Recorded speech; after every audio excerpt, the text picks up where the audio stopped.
என்ன கேளுங்க.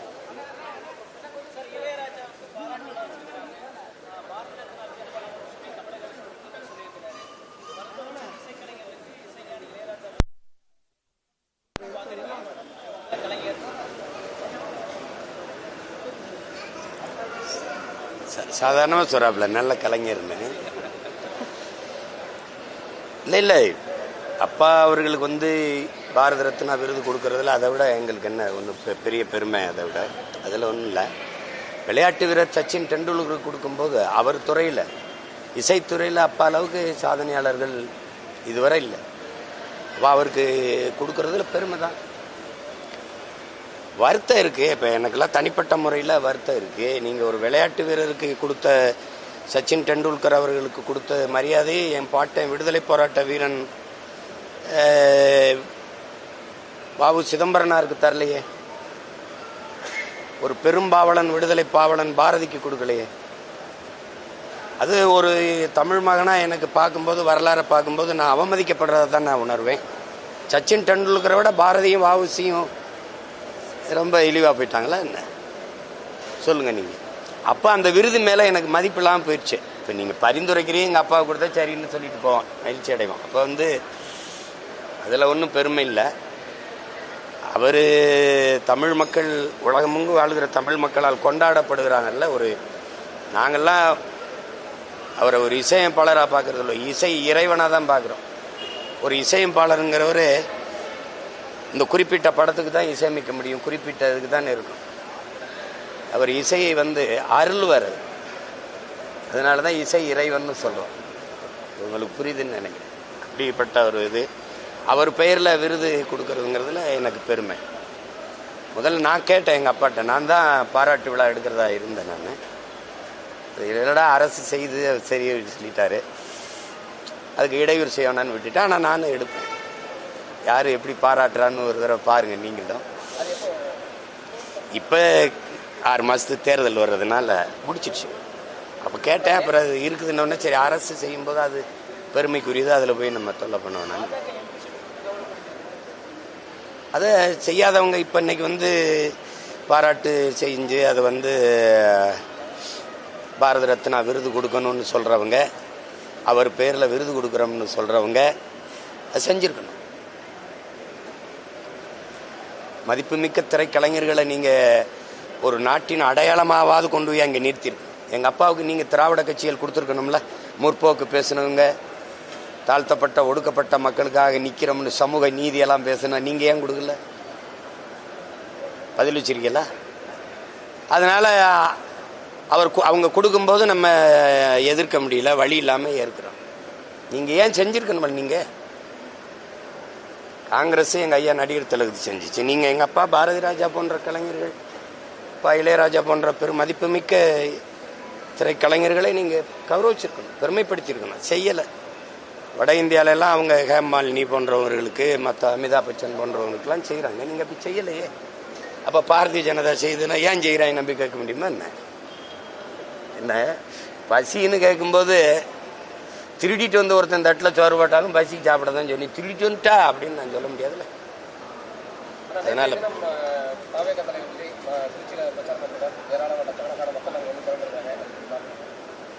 அதான் நீங்கள் தான் காட்டினீங்களே, திரண்டிருக்காங்க, அது பரப்புரையே ஆரம்பிச்சிருக்காரு, அவ்வளோதான். நீங்கள் எப்படி பார்க்குறீங்க?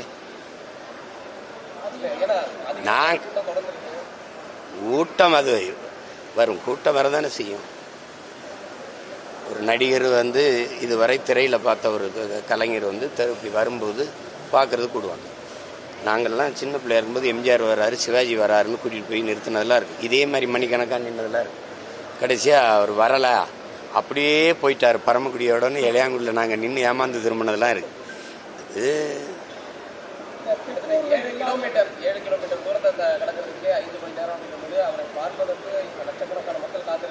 அது வரும். இப்போ சகோதரர் அஜித் இறக்குனீங்கன்னா இதை விட கூட்டம் வரும். என்ன பண்ணலான்னு சொல்கிறோம். ஐயா ரஜினிகாந்த் வந்திருந்தால் இதை விட கூட்டம் வந்து தான் இருக்கும். நயன்தாரா அவர்களை இறக்கி விட்டால் இதை விட 2 மடங்கு கூட்டம் தான் வரும். நீங்கள் அதை கூட்டத்தை பார்க்காது, முன்வைக்கிற கொள்கையை பாருங்க.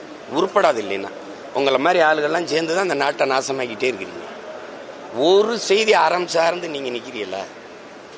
சொல்லுங்கள். நீங்கள் சும்மா ஏதாவது கூலிக்கு வேலை செஞ்சு கொள்கைக்கு வேலை செய்கிறவன கொலை பண்ணுறீங்க. இதுக்கு ஒரு ஊடகம், இதுக்கு ஒரு முதலாளி. எந்த முதலாளியும் நீங்கள் லாப தேவைக்கு தான் வேலை செய்கிறீங்க, மக்கள் சேவைக்கு அனுக்கிறீங்க. அறம் சார்ந்து ஒரு செய்தியை வெளியிடுறீங்கன்னு சொல்லுங்க, உங்க நெஞ்ச தொட்டு சொல்லுங்க. யாராவது சும்மா எதையாவது பேசிட்டு மக்களுக்காக பாடுபடுற ஒரே கட்சி நாம் தமிழர் கட்சி. சந்தேகம் இருக்கா? உங்களுக்கு ஏதாவது பிரச்சனை இல்லை, நான் தான் முதல்ல வருவேன். இதுல என்ன, அது தெரிஞ்சுக்கிட்டு கேட்குறீங்களா இல்லை தெரியாம கேட்குறீங்களா? முதல்ல மலைகளின் மாநாடு, இப்போ மலை வளமே மண் வளம்னு 27 தருமபுரியில் நடக்குது.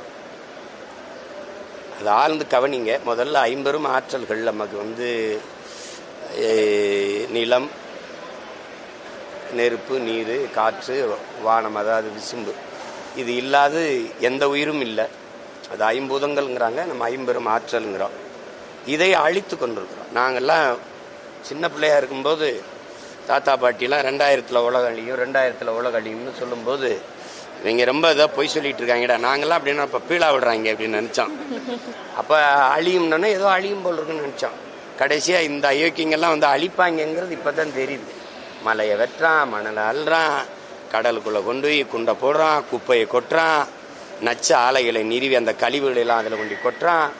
அப்போ அதை பார்க்கும்போது எனக்கு தெரியுது, இந்த ஒரு பூமியும் அழிக்கப்படுதுன்னு. உலகத்தில் எந்த கோள்கள்லையும் இந்த பிரபஞ்சத்தில் எந்த உயிரினமே வாழ்றதுக்கு வாய்ப்பு இல்லை. அது தெரியும் உங்களுக்கு. அது உங்களுக்கு ஆண்டன் சொக்கே ஒன்று ரஷ்ய எழுத்தாளன்னு சொல்கிறான், ஒரு சமூகத்தின் மீது அக்கறையாக ஒரு சிந்தனையாளன் வரும்போது அதுக்கு எதிராக 1000 முட்டாள்களை இறக்கி விடுவான்ட்டு. அந்த சமூகம் தோற்று போன சமூகம்னு. நான் பேசுறது உங்களுக்கு இன்னைக்கு புரியாது, நான் போதிக்கும் போது புரியாது, நீங்கள் பாதிக்கும் போது உங்களுக்கு புரியும். திரும்ப திரும்ப சொல்கிறேன், இலங்கையில் வந்தது, பங்களாதேஷில் வந்தது, நேபாளில் வந்தது, உங்களுக்கு வராதுன்னு நீங்கள் யாராவது உறுதி தர முடியுமா? பக்கத்து வீட்டு கூரை தான் எரியுதுன்னு நீங்கள் படுக்க போனீங்கன்னா விழுகிறது உங்கள் சாம்பலாக தான் இருக்கும்.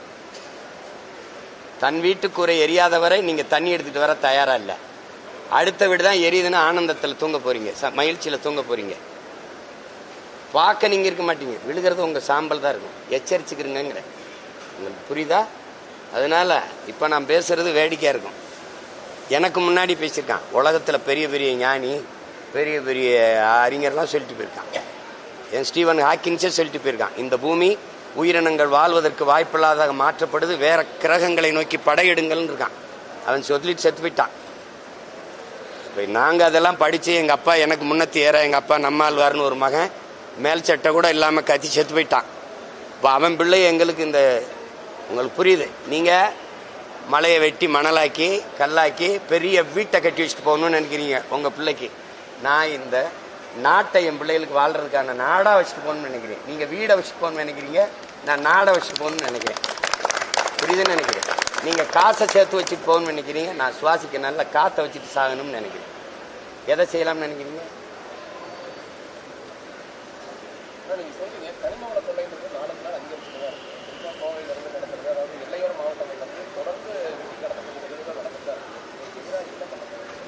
ஒரே வழி என்னை அதிகாரத்தில் அமர வைக்கிறது தான், வேற வழியே கிடையாது. இதை நீங்க என்கிட்ட கேட்குறீங்கல்ல, நேற்று ரொம்ப கூட்டம் வந்துச்சுங்களா, அவர்கிட்ட கேளுங்கள.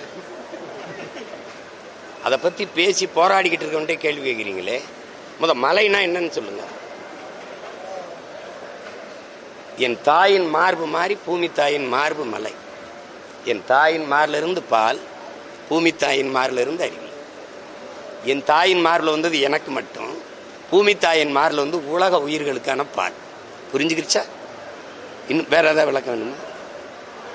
ஆறுங்கிறீங்க, ஆறை பிரசவித்த தாயாரு அருவி, அருவியை பிரசவித்த தாயாரு மலை. மலை அறுத்து காசா யாராவது விற்கிறதுன்னு சொல்லுவானா? பால் ஓட்டின தாயின் மாற அறுத்து சமைச்சா நல்ல கறியா இருக்கும்னு எவனாவது ஒரு மகன் சிந்திப்பானா? ஆனா நீ சிந்திக்கிறிய. இந்த மலையை வெட்டுனா கல்குவாரி கிரஷர்ன்னு போட்டு, இதுல குவாரி ஓனர் வேற இவரு. இவங்கெல்லாம் ஒரு நாள் என்கிட்ட சிக்கிக்கிட்டு படுவான் பாரு, அப்ப தெரியும் உங்களுக்கு.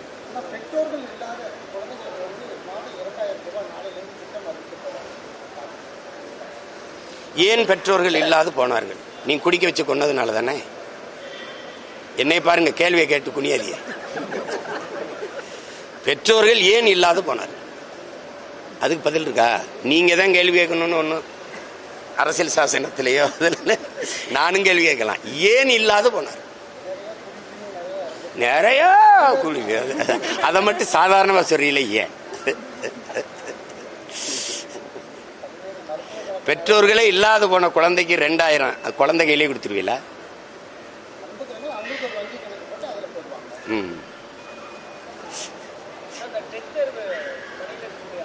டெட் தேர்வுக்கு ஒரு டெட் போடணும், அது வந்து தான் போடணும். அவன் தான் படித்த ஆசிரியராக தேர்வாகி வந்து பணி செய்கிறவனை மறுபடியும் தேர்வு எழுதுன்னு திரும்ப திரும்ப கேட்குறேன். எழுத சொல்கிறவர் என்ன தேர்வு எழுதுனார்? தல்றாதுங்க, எழுத சொல்லியிருக்காருல்ல, டெட் எழுதுன அவர் என்ன தேர்வு எழுதுனார்? நல்லா சத்தமா சொல்லுங்க. அப்புறம் செய்தித்தாளே படிக்காதவன் தான் இங்க தினம் செய்தி ஆகிட்டு இருக்கான் தம்பி. அதே ஆண்டன் சொக்கேஸ்வரர் ரஷ்ய எழுத்தாளர், இந்த தோற்று போன சமூகத்தில் தேவையற்ற செய்திகளை தலைப்புச் செய்தி ஆகடாங்கிறான். அதை தான் நீங்க எல்லாரும் பண்ணிட்டு இருக்கீங்க. இப்ப நீங்க கேட்ட கேள்வி தேவையானது, அதை போடுங்க தலைப்புச் செய்தி. அதுக்கு என்ன செய்யலான்றீங்க?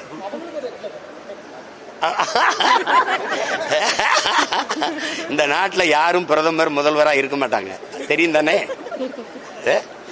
எத்தனை காலம் ஏமாத்துறாங்க பாருங்க. இவங்க சாதி வாரி கணக்கெடுப்பு குடிவாரியா எண்ணி அவரவர்க்குரிய உரிய பகிர்வை கொடு, உரிமையை கொடுன்னு கேட்கிறோம். இதுக்கு மத்திய அரசு தான் எடுக்கணும்னு சாட்டி விடுது இந்த திராவிட மாடல் ஆட்சி. ஆனா இவங்க கூட்டணி வச்சிருக்கிற கட்சி ஆட்சி தான், இவங்களே வாக்கு கேட்டு நிறுவன ஆட்சி தான் சீதாராமையாவோட ஆட்சி, காங்கிரஸ் ஆட்சி கர்நாடகாவில்.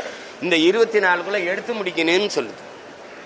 சாதி வாரி கணக்கெடுப்பு அவனால முடியும், உன்னால முடியாதா? அவன் இதே இந்திய கட்சி தான், அவனால முடியும், உங்களால முடியாதா? அங்க உங்க ஐயா ராமசாமி ஐயா பிறக்கவும் இல்லை, அவன் சமூக நீதினு பேசவும் இல்லை, சாதி வாரி முற்போக்கும் பேசவும் இல்லை, பகுத்தறிவு பேசவும் இல்லை. அவன் எடுக்கிறான். தெலுங்கானா எடுக்குது, பீகார் எடுக்குது, உங்களால எடுக்க முடியாது. எடுத்தா நீ எவ்வளவு காலம் எங்களை ஏமாத்தி தின்றுக்கான்னு தெரிஞ்சிடும். அதானே? இங்க எவனும் கை தட்டி சொல்ல முடியாது. 42 விழுக்காடு இருக்கும், 58 விழுக்காடு இருக்கு. இங்க வாப்பா, அவன் தலைக்கு என்னவோ எண்ணி கொடுன்னு சொன்னா உனக்கு என்ன கஷ்டம்? இன்னும் கொஞ்ச நாள்ல நான் சொல்றது உங்களுக்கு புரியாது. ஹிந்தி பேசுற இன்னொரு மாநிலமா மாகரும் எல்லா பயிலையும் அடிச்சு விரட்டுவான். அப்புறம் ஐயோனாலும் அம்மானாலும் நீ அழுகிறது அவனுக்கு புரியாது. எதிர்மே ஹே ஷாட்மே வாட்மேம்பா, நீ சாக வேண்டியதுதான். அதுக்குள்ள விழிச்சுக்க, எச்சரிச்சுக்க. ஒரு ஓட்டை போட்டு நாட்டை கொடுத்துட்டு நிம்மதியாரு. இல்லைன்னு வச்சுக்க, ரோட்ல நின்று எல்லாரும் போராட வேண்டியதுதான். அப்படிலாம் சொல்லலைங்க, பைத்தியக்காரத்தனமே ஏதாவது பேசாதீங்க. நீதிமன்றம் சொல்லிச்சா? ஹலோ, நீதிமன்றம் சொல்லிச்சா?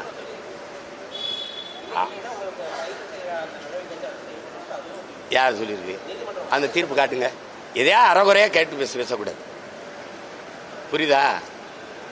எதையாவது சொல்லிக்கிட்டு இருக்க கூடாது. சரியா கவனிக்காம மன்னிப்பு யாரு கேட்கறது? எதையாவது இங்க பாருங்க, வேடிக்கை பார்த்துட்டு பேசக்கூடாது.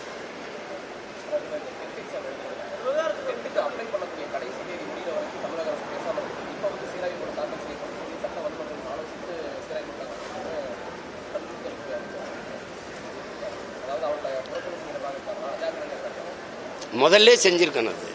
இதெல்லாம் ஒரு சுமை தானே. ஒவ்வொன்றும் ஒரு வரியை விதிக்கிறது, அப்புறம் அதுக்கு எதிர்ப்பு வந்தோன்னு அதை குறைக்கிறது, ஒரு டெட்டு எழுதுங்கிறது, எக்ஸிட் எழுதுங்கிறது, நீட்டே கொடுமை, அதுக்கப்புறம் எக்ஸிட் எழுதுங்கிறது. தேர்வு தேர்வாலே ஒரு தகுதி வந்துடும். நீங்க எப்படி சொல்றீங்க?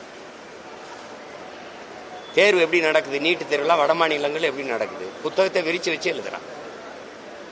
அப்ப அது போலி மருத்துவ மாணவர்களை உருவாக்குமா, தகுதியான மருத்துவ மாணவர்களை உருவாக்குமா? நீங்களே பாருங்க. காதுல ஹெட்போன் மாட்டிக்கிட்டு போய் எழுதுனதெல்லாம் இருக்கு, இங்கேயே கைது பண்ணதெல்லாம் இருக்கு. அப்ப இது தரமான மருத்துவ மாணவர்களை தேர்வு செய்யற முறையா இல்லையே? எவ்வளவு இருக்குது? எதுக்கு இப்படி போட்டு கொள்றீங்க நீங்க?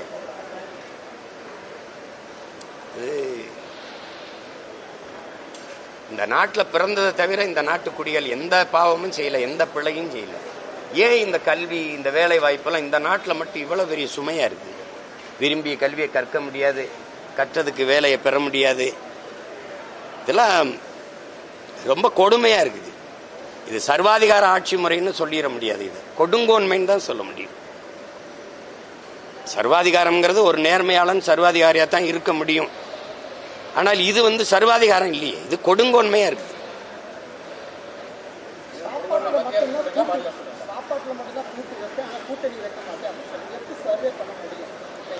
சர்வே பண்றது நீங்க எங்க கட்சியில் இருக்கீங்களா? இல்ல, உங்களுக்கு எதுவும் பிரச்சனை இருக்காதுல்ல.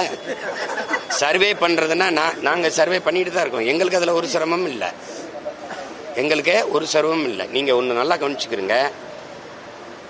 அடுத்தவன் தோள் மீது ஏறி நின்று நான் உயரமானவன் என்று காட்டுவதை விட தனித்து நின்று உண்மையான உயரத்தை காட்டுவது மேலானதுங்கிறான். இப்ப நான் என்ன செய்யலாம்? கூட்டணி வைத்து வென்று போனவர்கள் யாராவது ஒருத்தர் இதை சாதித்தார்கள் என்று சொல்லுங்க, நான் கூட்டணி வைக்கிறேன். இதுல யாரோடு கூட்டணி வைக்கலாம்னு சொல்லுங்க. ஒவ்வொரு தடவையும் திருப்பி திருப்பி பேசிட்டு இருக்காதீங்க. என் நாடும் இந்த மக்களும் அனுபவிக்கிற துன்பங்கள், துயரங்கள், அடக்குமுறை, நீங்க கேட்ட கேள்விகள், டெட்டு, எக்ஸிட்டு, நீட்டு, வரி எல்லாம் சொல்றீங்கல்ல, இதையெல்லாம் கொண்டு வந்தது யார்? 1,00,000 போராட்டங்களுக்கு திராவிட மாடல் ஆட்சி அனுமதி கொடுத்திருக்குன்னு நாட்டின் மாண்புமிக்க முதலமைச்சர் அவர்கள் சட்டசபையில பேசினது இருக்கா இல்லையா சொல்லு. அப்படின்னா 1,00,000 பிரச்சனைகளை இந்த நாட்டு மக்களுக்கு நீங்க கொடுத்திருக்கீங்கிறது உண்மையா இல்லையா? இன்னைக்கு அணு உலை, இன்னைக்கு இந்த வரி விதிப்பு, மின்கட்டண உயர்வு, சொத்து வரி உயர்வு, இன்னைக்கு இருக்கிற இந்த இவ்வளவு துன்ப துயரங்கள் எல்லாம் தனியார் மயப்படுத்தப்பட்டு, எல்லாம் ஆசிரியர் தேர்வு எழுதிட்டு பணி நியமனத்துக்கு காத்திருக்கிறது, பகுதி நேர ஆசிரியர்கள் பணி நிரந்தர பணிக்காக போராடுவது, பழைய ஓய்வூதிய திட்டத்துக்கு போராடுவது, எத்தனை லட்சக்கணக்கான பிரச்சனை. அத்தனைக்கு மனு வாங்கின மகன் நான் இருக்கேன். கண்ணீரோடும் கவலையோடும் கைகளில் மனுக்களை நீட்டிய தாய்மார்கள், தந்தையர்களுடைய மனுக்களை வாங்கின மகன் நான் இருக்கேன்.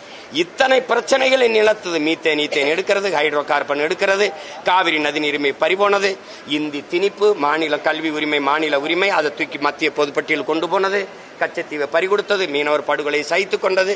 இத்தனை துயரங்களின் தந்தது யார்? ஒன்னு காங்கிரஸ், ஒன்னு பாரதிய ஜனதா, ரெண்டுல ஒண்ணு தானே. விடுதலை பெற்ற 79 ஆண்டுகால ஆட்சியை அரை நூற்றாண்டு ஆண்ட கட்சி எது? கச்சத்தீவை பறிகொடுத்த கட்சி எது? காவிரி நதிநீர் உரிமையை பறிகொடுத்த கட்சி எது? கல்வியை போது அங்க மத்திய அரசு உரிமை தூக்கிட்டு போனது யாரு? மின் உற்பத்தி விநியோகத்தை எடுத்துட்டு போனது யாரு? மருத்துவ உரிமை தூக்கிட்டு போனது யாரு? மாநில உரிமை எல்லாம் பறிச்சது யார்? இந்த காங்கிரஸ். இன்னைக்கு அதை அவங்க பெத்து பேர் வச்சாங்க, நீட்டு, எக்ஸிட்டு, ஜிஎஸ்டி எல்லாத்துக்கும். அதுக்கு ஊட்டமா உணவு கொடுத்து வளர்க்கிறவர் பிஜேபி. இந்த ரெண்டு கட்சி இந்த எல்லா நட்சத்திட்டங்களையும் இங்க எந்த எதிர்ப்பும் இல்லாம கைகட்டி வரவேற்றது யார்? இந்த திமுக, அதிமுக. நீங்க சொல்லுங்க, ஊழல் லஞ்சமா, உண்மை நேர்மையா? சொல்லுங்க. சாராய கடையை மூடுவேன் அப்படின்னு இந்த கட்சியில் சொல்ல முடியுமா? சொல்லுங்க. பல லட்சக்கணக்கான 3100 வேலை வாய்ப்புக்கு 13 லட்சம் பேர் டிஎன்பிசியில தேர்வு எழுதுறான், தமிழ்நாடு தேர்வாணையத்தில். அப்ப எத்தனை லட்சம் பேர் வெளியில் நிற்கிறான்? யார் பொறுப்பு இருக்கிறது சொல்லுங்க? 60 ஆண்டுகால ஆட்சி செஞ்சுட்டு 1000 ரூபாய்க்கு எங்க ஆத்தாவை கை வைக்கிறது, கை நீட்டி நிக்க வச்சதானே. காலையில என் புள்ள இங்க பள்ளிக்கூடத்துக்கு வந்தான் சோறுதிங்கன்னு பசியோட வச்சது யாரு? இந்த 4 கட்சிகளை தாண்டி நாட்டுக்கு தீமை வந்துருச்சா? இந்த கட்சிகளோட கூட்டணி வச்சு என்ன போக சொல்றீங்களா? சொல்லுங்க. நான் போறேன். சொல்லுங்க. எவனாவது ஒருத்தன் நின்று உரிமையோட அந்த ஆட்சிகள் செய்யற தவறை தட்டி கேட்க துணிவு இருக்கா? இதே என் தம்பி காங்கிரசினுடைய தீமையை சுட்டி காட்டுறாரா? கொடநாடு கொலையை பத்தி பேசுறாரா? சொல்லுங்க. இன்னும் பேச மாட்டேங்கிறீங்க. அப்புறம் எதையாவது பேச முடியுதா பாருங்க. கூட்டணி வச்சு சாதிச்சவன் சொல்லுங்க. 10 எம்எல்ஏ போன, 2 எம்பி போன, 4 எம்பி போன, என்ன பண்ண? 40 உறுப்பினர் கொண்டு போய் ஒண்ணும் பண்ண முடியல. இந்த மாநில அரசு கொடுக்கிற நிதியை தரலைன்னு எனக்கிட்ட புலம்புற. அதுக்கு எதுக்கு அதிகாரம்? சொல்லுங்க. எதுக்கு அதிகாரம்? எங்களுக்கு காசு தர மாட்டேங்குது, நாங்க என்ன பண்ண? இதை சொல்றதுக்கு ஒரு அதிகாரம்? எதையாவது பேசிட்டு இருக்காதீங்க. கூட்டணி போகணும். என்னை எவனுமே கேட்கல கூட்டணி போகாதீங்க. உங்களுக்கு தெரியுமா, கட்சியில சேர விரும்புவர்கள் சொல்லி நாங்க துண்டு சீட்டு கொடுப்போம். அதுல எழுதி கொடுத்தோம், பின்னாடி திருப்பி பார்க்கவும் எழுதியிருக்கான். 800 பேர் சேர்ந்தா 550 பேர் எழுதியிருக்கான், எவனோடும் சேர்ந்துராதரான்னு. இதே வானூதியில இறங்கும்போது என் தாய் தந்தையர் ஒத்த வயசுல கும்பிட்டு, ஐயா கடைசி வரைக்கும் இப்படி நின்று போராடிறியா, எவனோடும் சேர்ந்துராதராசான்றான். ஏங்க, பல ஆயிரம் கோடி பேரம் பேசி துணை முதல்வர் அது மத்திய அமைச்சர்னு பேசிய போலங்க. இவன் பிரபாகர மகங்கவன், உலக போர் செஞ்சவன் மகன், தலைவனோட வீரனுடைய மகன். 20 நாடுகளின் துணை கொண்டுதான் எல்டிடியை வீழ்த்தணும்னு கோத்தபாய ராஜபக்சே மகிந்த ராஜபக்சே சொன்னது இருக்கா இல்லையா? 20 நாடுகள் ஒரு இனத்தின் விடுதலைக்கு போராடிய ஒரு படையை எதிர்த்து போரிட்டு இருக்குன்னா அது உலக போரா இல்லையா? யாராவது அறிவார்ந்த பெருமக்கள் சொல்லு, உலக போரா இல்லையா? இனிமேல் உலக போர் வந்தா 4வது உலக போர், 3வது உலக போரை செய்த ஒப்பற்ற பெரும் வீரன் பிரபாகரனின் மகன் நான். என்னை போய் சமரசம் செய்ய இவன்ட்ட போய் நில்லு. சரியா? நான் கூட்டணி வைக்கல, தோத்து போயிட்டேன். நட்டம் ஏதாவது இருக்கா? என்ன 2000 கோடியை முதலீடு செஞ்சேன் நான். மொத்தமா 3 லட்சம் தான் ஒரு தொகுதிக்கு செலவு பண்ணிருக்கேன். அதுலதான் 36,50,000 ஓட்டை வாங்கி அங்கீகரிக்கப்பட்ட கட்சியா வந்திருக்கேன். அதிகாரம் என்னைய விட அதிகாரத்தில் இன்னைக்கு வலிமையா அதிகாரத்தோடு இருக்கிற ஒரு கட்சியை சொல்லு. நான் சொன்னா பரந்தூர்ல விமான நிலையம் கட்டி காட்டுன்றேன். நான் போராடி 8 வழிச்சாலை நிக்குது. நான் போராடி டங்ஸ்டன் தொழிற்சாலை அரிட்டாப்பட்டில நிக்குது. நான் போராடி பேனா வைக்கல நிக்குது.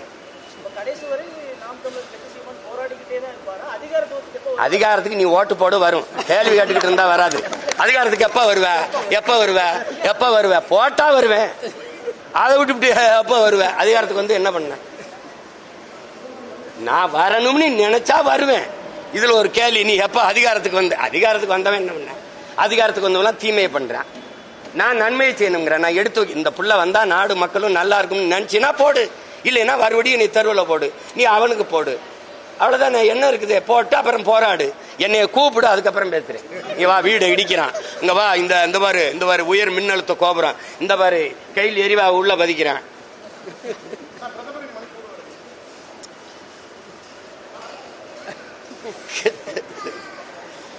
போகணும்னு நினைச்சிருப்பாரு, போயிருப்பாரு. இதெல்லாம ஒரு கேள்வி. பத்தி எரியும் போது தெரியல அமைதியான மணிப்பூர் ஆக்கணும்ட்டு. இப்ப அங்க ஒரு பிரச்சனையும் இல்லை, அதனால உள்ள விட்டு வர்ற. தம்பி, பத்தி எரியும் போது நீங்க போயிருக்கணும்ல. அருணாச்சல பிரதேசம்னு ஒண்ணு இருக்குல்ல, நடு மாநிலம் இருக்குல்ல, அங்க நின்று ஓட்டு கேட்டு வர சொல்லுங்க பாப்போம். ஏன்னா சீனாக்காரன் என்னதுங்கிறான் மாநிலமே. சிரிக்காதீங்க, உண்மையா இல்லையா? சரி, ஓரத்தில் நின்றுட்டு பேசிட்டு வர்றது. பாகிஸ்தானோட பட்டக்குன்னா போற அறிவிக்கிறீங்கல்ல. ஆபரேஷன் சிந்தூர், இந்தூர். நான் கூட சொன்னேன், ஆபரேஷன் சிந்தூர் அங்கே போட்டீங்க, ஒரு 26 பேர் செத்ததுக்கு 850 பேர் செத்துருக்கமே. ஆபரேஷன் இந்த என்ன சொல்றது, இந்தூர் கூட ஒன்னு போட்டு விடுங்க இலங்கை மேல.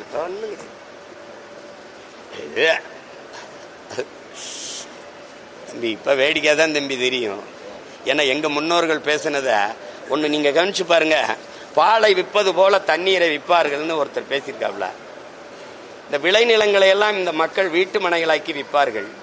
புறாக்கள் கூடு கட்டி வாழ்வது போல ஒரு நாள் இந்த மக்கள் வீடு கட்டி வாழ்வார்னு ஒருத்தர் பேசியிருக்காப்ல. எங்க தாத்தா தெய்வ திருமகன் முத்துராமலிங்க தேவர் அன்னைக்கு பேசும்போது முன்னாடி இருந்தவன் என்ன நினைச்சிருப்பான்னு பாருங்க. இவர் என்ன பைத்தியம் போயிட்டார, என்ன தண்ணியை விற்பான்ற. இன்னைக்கு அவர் இல்ல, அவர் பேர பிள்ளைய நாங்க என்ன பாடுபடுறோம்னு தெரியுது. விளைநிலங்கள் எல்லாம் விளைநிலங்களா மாறிடுச்சு. இப்ப கடைசி என்ன பண்ணோம், ஏர்போர்ட் இருக்கும், பேருந்து நிலையம் இருக்கும், வேகமா போறதுக்கு எல்லாம் இருக்கும், சோத்துக்கு ஒன்னும் இருக்காது. இந்த ஏர்போர்ட் கட்டியாச்சு, விளைநிலத்தை இடிச்சு கட்டியாச்சு. மறுபடி எப்படியாவது பசிக்கு விவசாயம் பண்ணி சாப்பிடலாம்னு இந்த ஏர்போர்ட் அழிச்சிட்டு விளைநிலமா மாத்திருவீங்களா? எவன்டையும் பதில் இருக்காது. ஆனா சிரிக்க தெரியும், கேவலப்படுத்த தெரியும், கேள்வி பண்ணி வாய்ப்பில்லை ராஜா தான்.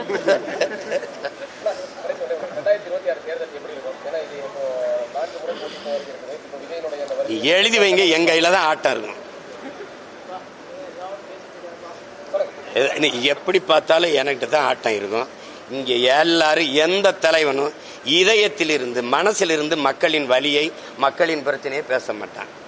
எல்லாம் ஒரு முழு தாளில் எழுதி வச்சுட்டு பார்த்து படிக்கிறவன், பார்த்து பரீட்சை எழுதுற மாணவன் நல்ல மாணவனா, படிச்சுட்டு வந்து தேர்வு எழுதுற மாணவன் நல்ல மாணவனா? 3 பேருமே பார்த்தானே படிக்கிறாங்க. நீ என்னப்பா, எங்க ஐயாவும் தான் வச்சிருக்காப்ல, பேசிட்டே வர்றாரு ஐயா எடப்பாடி பழனிசாமி. இதை பேசிட்டீங்க அப்படியா? அந்த தாளை பாக்குறியா இல்லையா? இவங்க பெரிய தாள், ஐயா ஸ்டாலின் அவர்கள் சின்ன தாள். மழை பெஞ்சா உங்களால பேச முடியுமா? ஏன்னா தாள் நனைஞ்சு போயிடும். சொல்லு, மக்களின் இதயத்துல காயமும் மனதில் வலியும் இருந்தா தான் மொழியா வரும். புரியுதா? என்னைய பேசு. நீ இங்க வர அது எந்த அளவுக்கு இருக்குங்கிறத அவர்கிட்ட பேசு. அவரை ஒரு தடவை நிக்க வச்சு இத்தனை கேள்வி இவ்வளவு நேரம் 1/2 மணி நேரம் நிக்கிறேன்ல, சிரிக்காத. வரமாட்டேங்கிறாருன்ற நேரம் கோட்டைக்கு வரேன்னு மட்டும் சொல்றாருல்ல, என்னவே கேள்வி சிக்கனா சீமான்னு வச்சு செய்வியா? சொல்லு வேற.